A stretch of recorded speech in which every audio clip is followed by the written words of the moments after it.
Assalamualaikum warahmatullahi wabarakatuh. Om Swastiastu dan selamat pagi. Perkenalkan, nama saya Igede Wahyu Prayoga, Stambuk A401200034. Baiklah, di sini saya akan menjelaskan materi saya mengenai Pancasila di era globalisasi dalam memperkuat moral Indonesia. Baiklah, di slide selanjutnya. Yang pertama, bagian A, mengaktualisasikan Pancasila sebuah keharusan moral. Dalam wujud mengaktualisasikan Pancasila, yaitu bagaimana nilai-nilai Pancasila dijabarkan dalam bentuk norma-norma dalam bermasyarakat, berbangsa, dan bernegara, serta dalam penyelenggaraan negara. Menurut Likona, setidaknya terdapat 10 nilai-nilai harus ditanamkan pada anak-anak maupun pada remaja, yaitu kebijaksanaan, wisdom, keadilan, justice, keteguhan, fortitude, kontrol diri, self control, cinta dan kasih sayang, love, perilaku positif, positive attitude, kerja keras, hard work, dan kemampuan mengembangkan potensi atau resourcefulness. Kemudian integritas, integrity, rasa terima kasih, gratitude, dan yang terakhir adalah kerendahan hati atau humility. Baiklah, ke slide selanjutnya, yang ketiga. B. Perlunya aksiologis Pancasila di era globalisasi. Perkembangan teknologi dan informasi yang semakin maju akan memberikan dampak globalisasi yang positif maupun negatif bagi kehidupan manusia.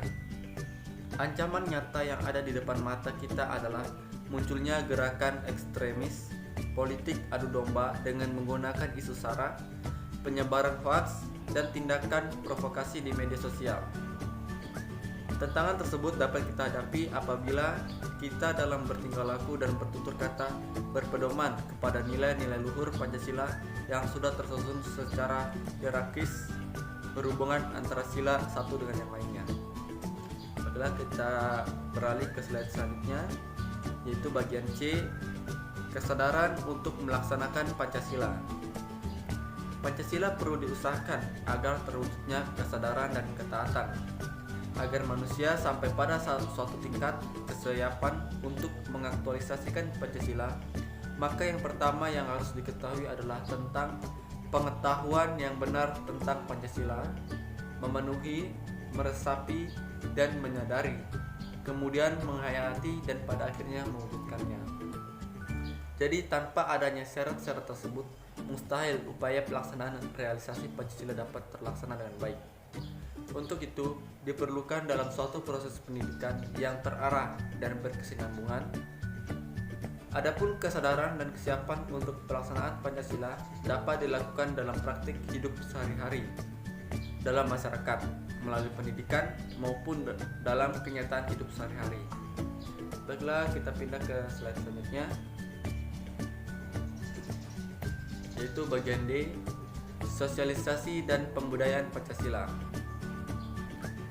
Gagasan atau nilai-nilai dasar Pancasila itu memang perlu disosialisasikan kepada segenap warga negara Indonesia.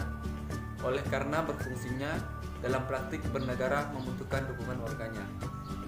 Bagi warga negara, biasa dukungan itu berbentuk penerimaan terhadap nilai-nilainya, internalisasi nilai, yang selanjutnya menjadi acuan penyelesaian soal kebangsaan dan kemampuan kritis jika terjadi penyimpangan pelaksanaan penyelenggaraan bernegara. Bagi warga negara selaku penyelenggara negara, sebagai sumber inspirasi bagi pembuatan kebijakan dan menjadi teladan warga dalam bernegara. Oleh karena itu, kesadaran etik maupun kesadaran hukum yang mencerminkan nilai Pancasila amat penting dimiliki oleh semua warga negara Indonesia. Baiklah, kita lanjut ke slide berikutnya, yaitu kesimpulan. Globalisasi dengan segala dampak yang ditimbulkannya bagi bangsa Indonesia semestinya memberikan pengaruh positif. Oleh karena itu, tantangan nyata bagi kehidupan berbangsa dan bernegara yang harus dihadapi saat ini adalah bagaimana tindak tanduk dalam merespon fenomena globalisasi dengan berpedoman pada nilai etika Pancasila sebagai warisan budaya luhur bangsa Indonesia.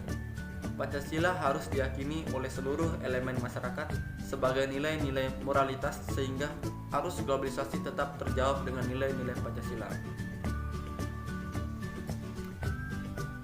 Sekian pemaparan materi dari saya. Saya akhiri dengan terima kasih.